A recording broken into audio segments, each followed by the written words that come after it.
Thank you. All right. We are back for some more work on H397. Is the draft on? Yeah. The 3.1 is the 1.4. 1.4. Hold on. 1.4. I see 1.3. I know, we're getting it there. Oh. And then my computer froze. Awesome.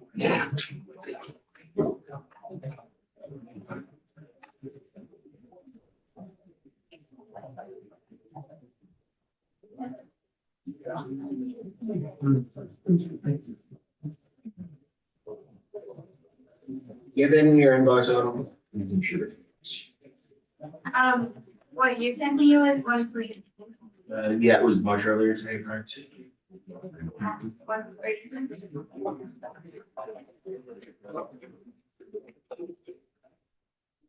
Here we go, incoming. So the new draft is gonna be posted, is that what you're saying?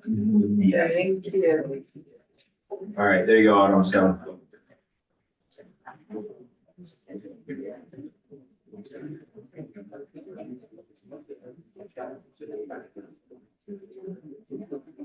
It's trying to send. There we go. All right. Connectivity. Thanks.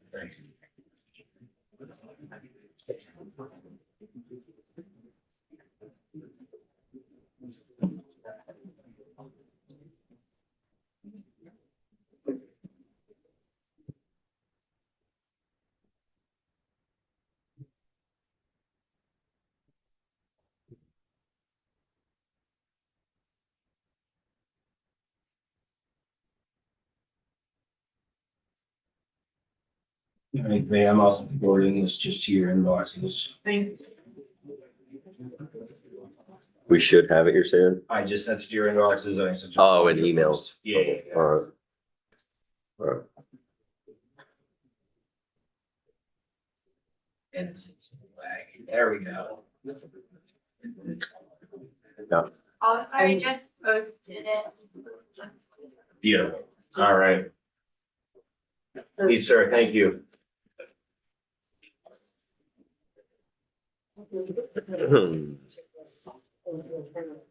No, no. That's a, that and radio. Yeah. All right, good afternoon. For the record, Tucker Anderson, Legislative Counsel. You should have in front of you draft 1.4 of the committee's amendment to H397, which is the flood response and mitigation bill, which has shifted more into an all hazards response bill.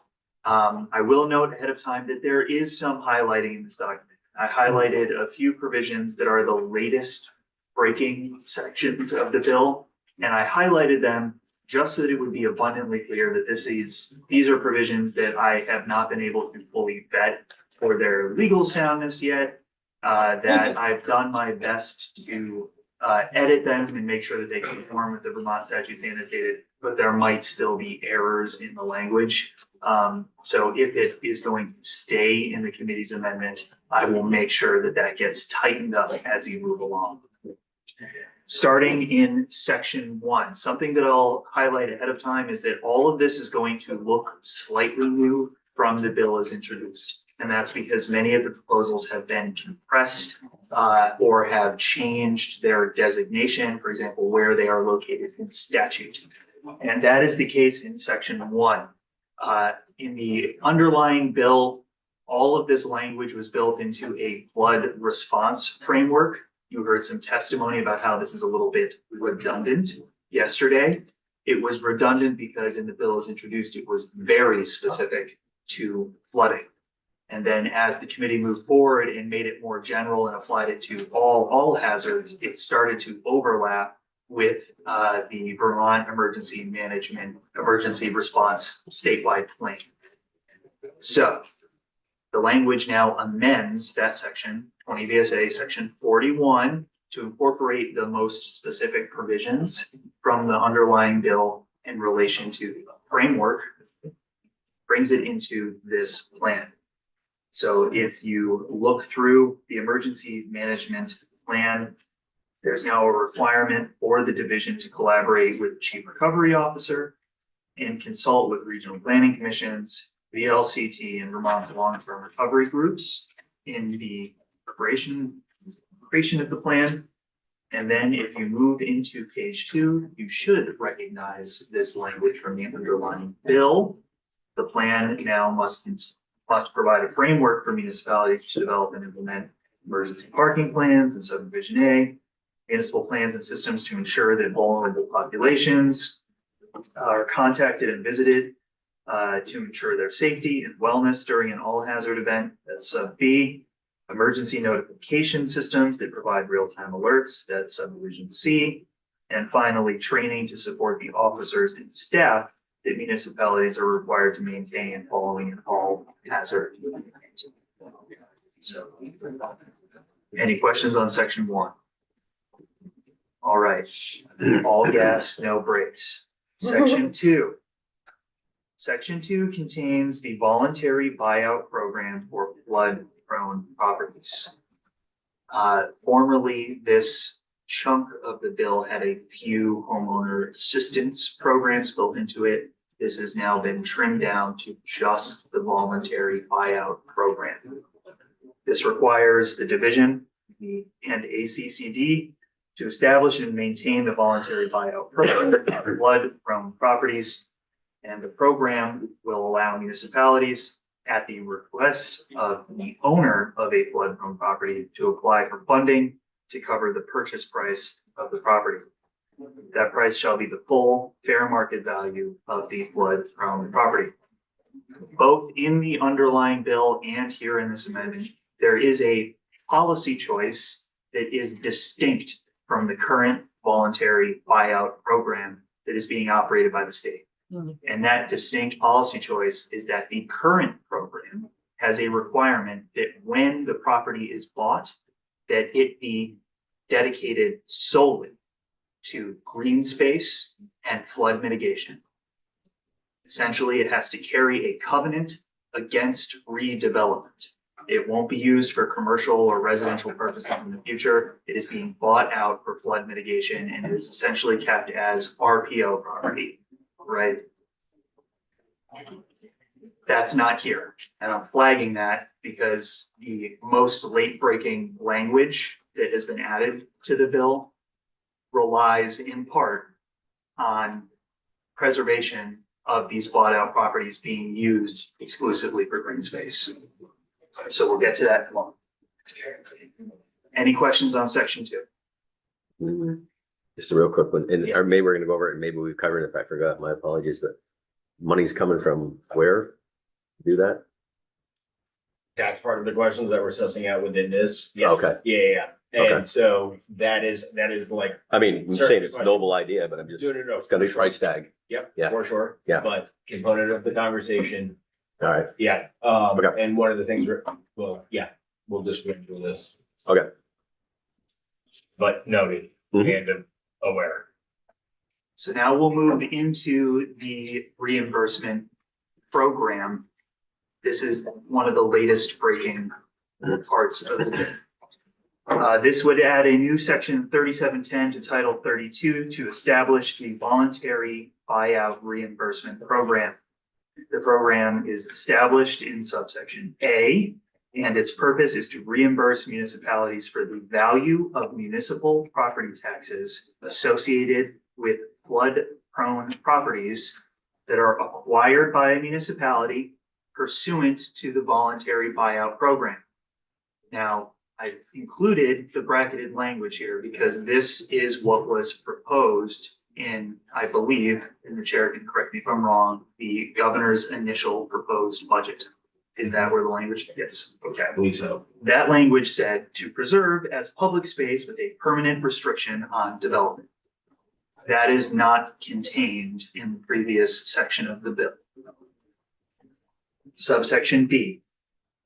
On or before September 1st of each year, the Commissioner of Public Safety shall certify the properties that are eligible for this program to the Commissioner of Taxes, along with any other information that is required by the Commissioner of Taxes. To be eligible for reimbursement under the program, a municipality must have acquired an eligible property on or after July 1st, 2023. I have highlighted that date just because the committee might want to make a different policy choice about what properties temporally might be eligible for the program. And again, bracketed clause that appeared in the language that was provided to the committee, but that is not included in the policy choice you made in the previous section, and preserved by the municipality as public space or future space with a restriction on development rights.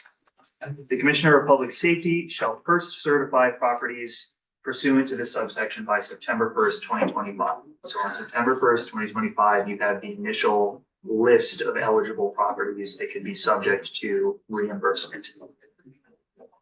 We're on page 4 now in subsection C. The Commissioner of Taxes shall certify the program payment amounts to the Secretary of Administration. I will get into why there are so many officers involved here in just a moment.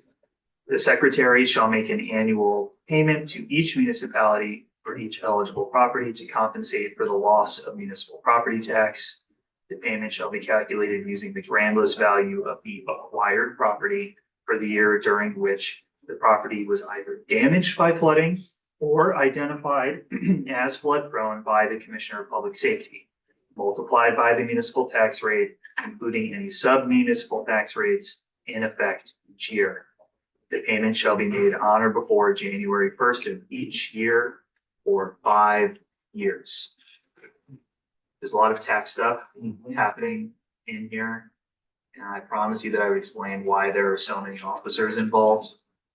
The Commissioner of Public Safety is the head of the agency where this program is housed, right? The Division of Emergency Management is within DEMRS. So the Commissioner is going to be certifying the list of eligible properties that have come through the program. The language that was sent to the committee, the proposed language had the Commissioner of Taxes operating the entire payout and reimbursement system. However, all of this money is going to be flowing through the pilot fund, payment in lieu of taxes special fund, which is operated specifically by the Secretary of Administration, who issues payments from the pilot fund to municipalities. This is one of those areas where I know I didn't have time to necessarily figure out all the practical implications, but this may need to be cleaned up. Perhaps the Secretary of Administration would just be the entity that is receiving information about the properties and dispersing payments. Subsection D. If a municipality has received payment for any acquired property under the preceding subsection for 5 consecutive years, it shall be eligible for payment for the ensuing 5 years in an amount equal to 1/2 of the previously calculated annual payment. So you get full payments for 5 years, and then for ensuing 5-year periods, it diminishes by half. So is that half after 5 in binary, or is it to continue to degrade? That would be an excellent question for the folks proposing this about what the intent of the language was, whether this is supposed to be linear decay. Thank you for that. Yes. Well, my high school math teachers who sent me to the Dynax Institute would be very happy. To Yes, them. discrete mathematics and computer science. Okay, subsection E. Payments made pursuant to this section shall be made from the pilot fund established under section 3709, the preceding section, title 32. Payments shall be dispersed only after all other requirements of chapter 123, subchapter 4 are met. That statutory reference is the pilot fund subchapter. So it's just talking about the requirements for pilot fund payments. If the pilot special fund balance is insufficient to pay the full amount of all payments authorized under the subchapter, then the payments due to each eligible municipality for each property will be reduced proportionally. So if there's not enough money to go around, you have a pro rata reduction. So that you have equalized rates being sent for the properties.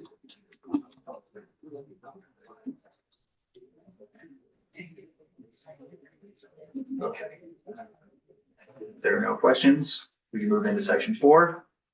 You have heard all of this, but this is the creation of 2 positions, municipal grant liaison and an all hazard mitigation technician. It will be embedded within the Division of Emergency Management.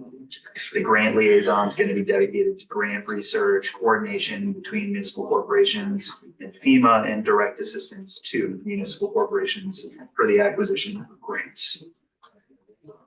Their duties align very well with their time. The flood mitigation technician shall be dedicated to providing, supporting engineering analyses for all hazard mitigation projects, oversight of municipal remediation and recovery projects, and managing technical assistance to municipal corporations for all hazard recovery. One note that I'll make here is that in the underlying bill, these 2 officers are all of these duties are dedicated solely to flood mitigation. And now this is broader and it is all hazards, and it might be worth the committee's time to take a look at what the definition of an all hazard is.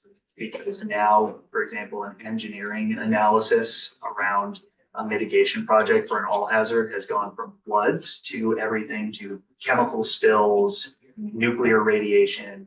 It's a fairly broad spectrum of duties that this officer will be carrying. Section 5. This is all hazard and weather alert systems for municipal corporations. All of this language is going to be new until we get to some of the systems. And I'll note some of the distinctions from the underlying bill. Right up front, this first clause, departure from the underlying bill. Upon request of a municipal corporation. So there is no more affirmative duty on the division to be providing this directly to all municipal corporations of the state. This is now on request.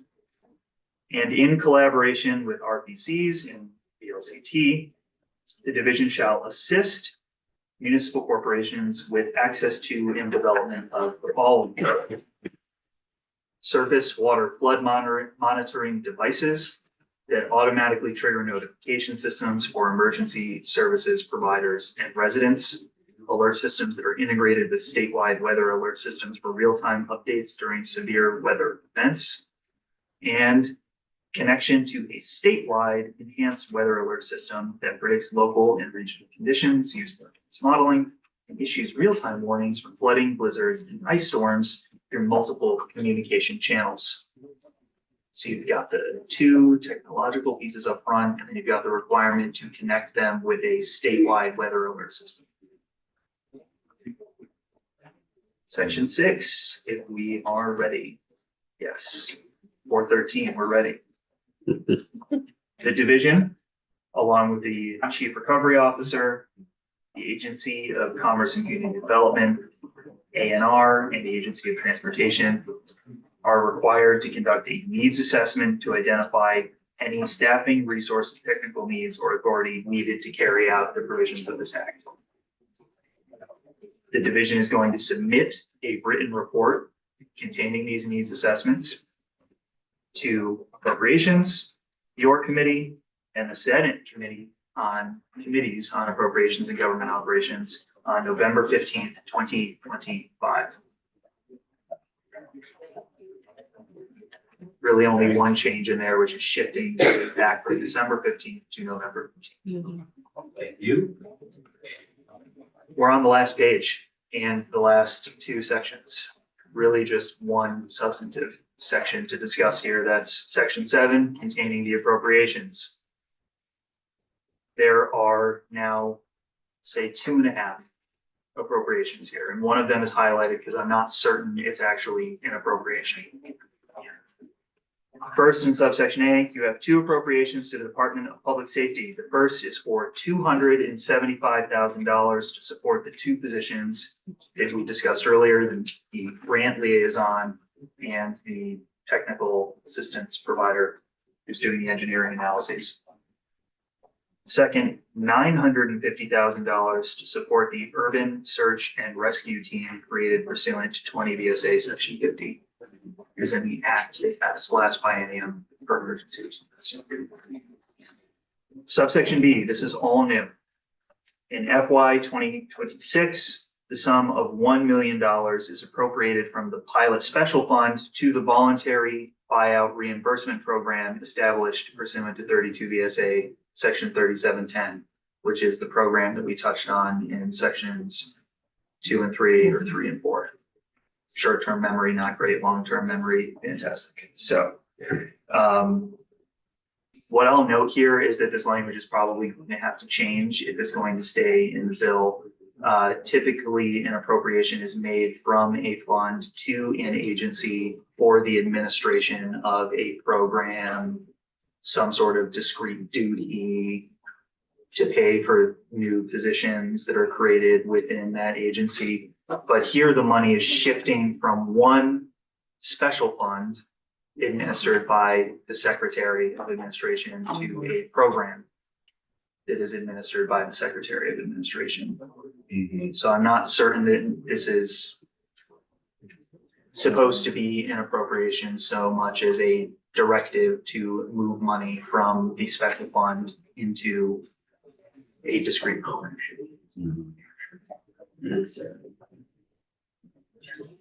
And that's all. The effective date is July 1st, 2025. That hasn't changed from the underlying code. Ever revolving product, thank you. So also, what, we had taken testimony a little while ago about, the film number seems to be, Looking to see if I can find.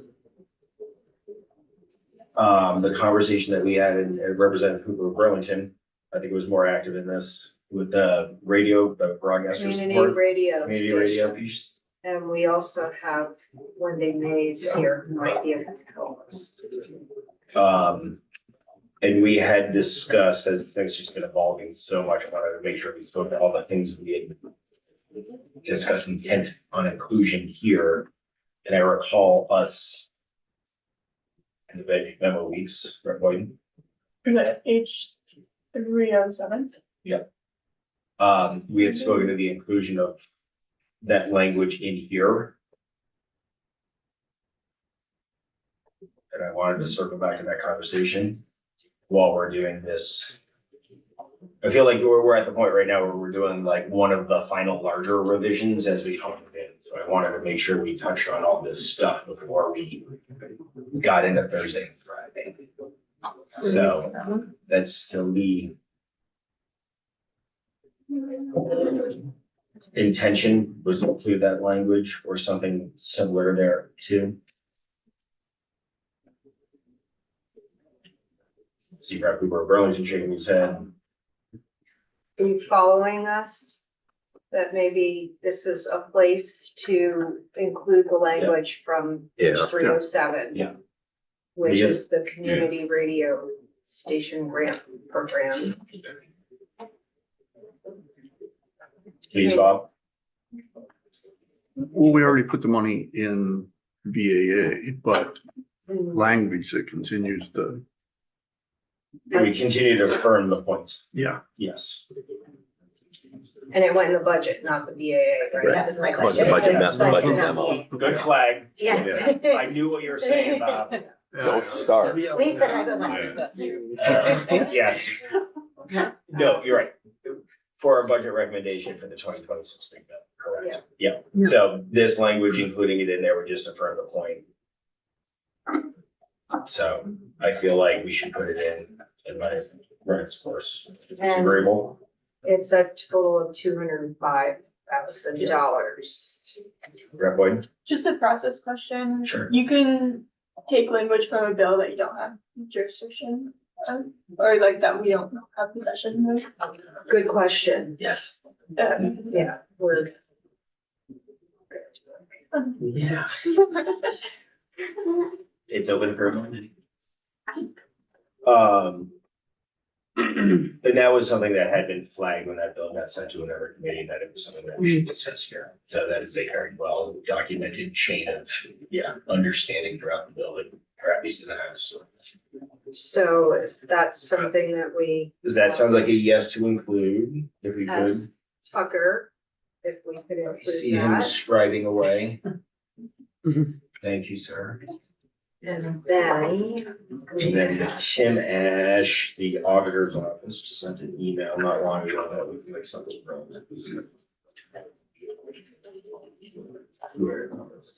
Good question. It was at 3:04 this afternoon. So, two items. At least the first of two is the most important that they're asking for. That, if you don't mind me reading verbatim, at a minimum, an annual in-person update to legislative committees with status reports on all of the plan's action items. So that's the Vermont Emergency Management Plan. So right now it's in statute. They only need to report to the legislature every 5 years on the state's progress, addressing the action plans laid out in the plan, the actions laid out in the plan, sorry, it's late in the day. So because of that, the legislature doesn't seem to receive much information, if any, about the plan, including any progress or lack thereof.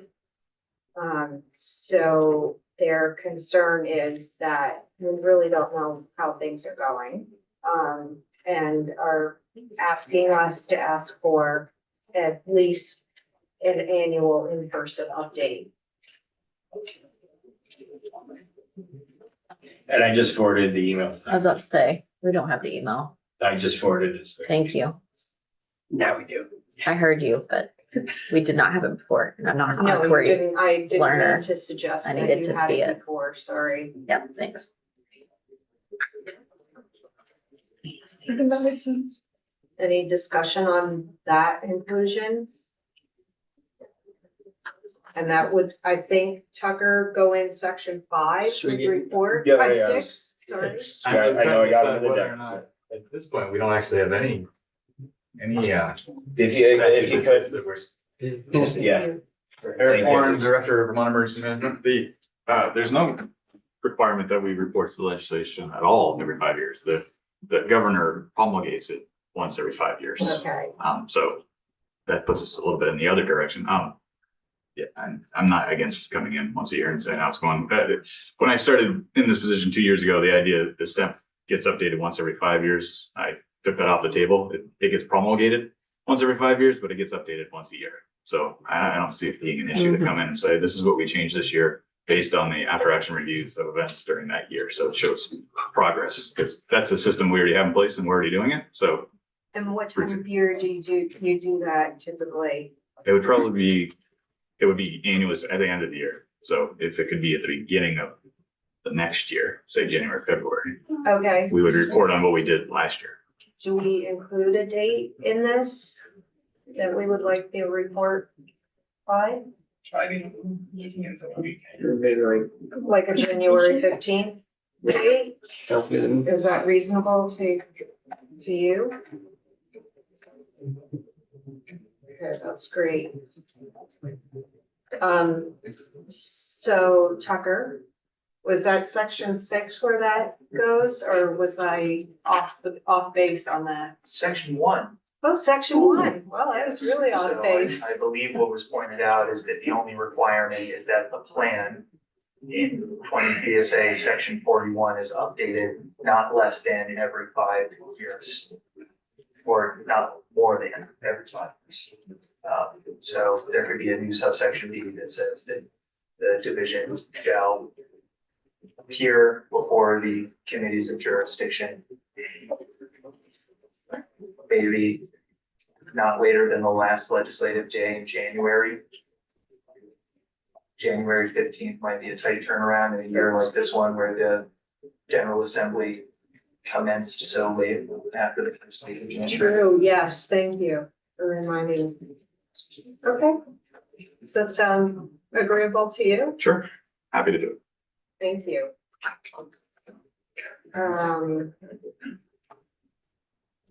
And then there's another piece to this. Yes, the second, the planning policy. Yeah. And I apologize, this is the first time I'm reading this second part, so everybody can digest it with me.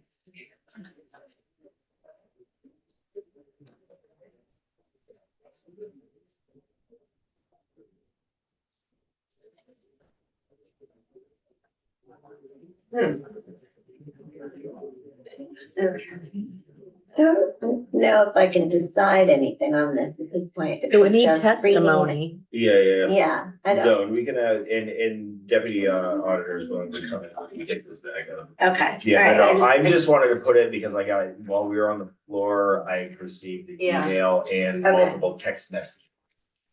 So, Okay, so this just has to do with the planning and policy committee, and we will ask them to come in. I was gonna. Yeah, So, ask Tim, them to yeah, come in. the next time we have testimony on this. Friday? I thought it's Friday.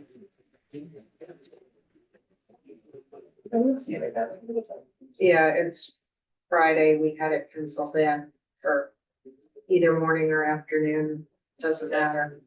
If autumn, Yeah, because I want to focus on the cannabis tomorrow, and I want to focus on the elections tomorrow, and then dedicate the brunt of our time Friday to wrap this one up. So I think because this one has so many moving parts in it, please disagree with me if you feel that there's so many swirling opinions and pieces with this. I'd rather hone this in over the course of the day tomorrow for a more like cerebral product for us to digest on Friday while we deal with cannabis and elections. And use to just, of course, with Bob's and Shane's conversations. So, do we try to get him to come in on Friday morning? well, we'll figure that out. Yeah, we've got some other. I just stuff want to talk figure out, I just want to make sure that that's valuable for the committee as far as like how we're going to set up our order of operations for the last 2 days. Sure. Does that make sense? Yeah, I just can't like read an email right now. Yeah, no, I'm Okay. cooked. Yeah. I'm just staring at words. So, I was hoping they like. yeah, like nothing's like digesting at this point. We need people to help us digest. I don't feel comfortable making a committee or making, Yeah, no. And like, I mean, this was presented to me via text message and email 40 minutes ago, so that's how we are. All right, cool. So we'll move forward with that as the plan of action, right? Okay, Yeah. cool. It's gonna be fun. Y'all are amazing. Thanks, This Matt. 2 days have been Chair a Bob. grind. And just starting. The next two are gonna be amazing. I can feel it. No, I mean, I feel like all checking is like we're doing good work with a lot of products right now. So I just want to be very, very vocally appreciative of that. So we're gonna wrap today. We're gonna get some new language. Okay. And that's the order of operations right now. We're gonna hold the deep cerebral work on this till Friday so we can tighten up our page. All right, Thank Alright. you. One quick question. fire away. The elections bill, are we trying to meet this week's deadline or does it have money so we can put it in another week? Well, there is components that'll keep it moving, but we gotta vote it out by Friday. You've got to get it out here by Friday. Okay. It still lives as it goes, but we gotta get it out. Okay. Yeah, so.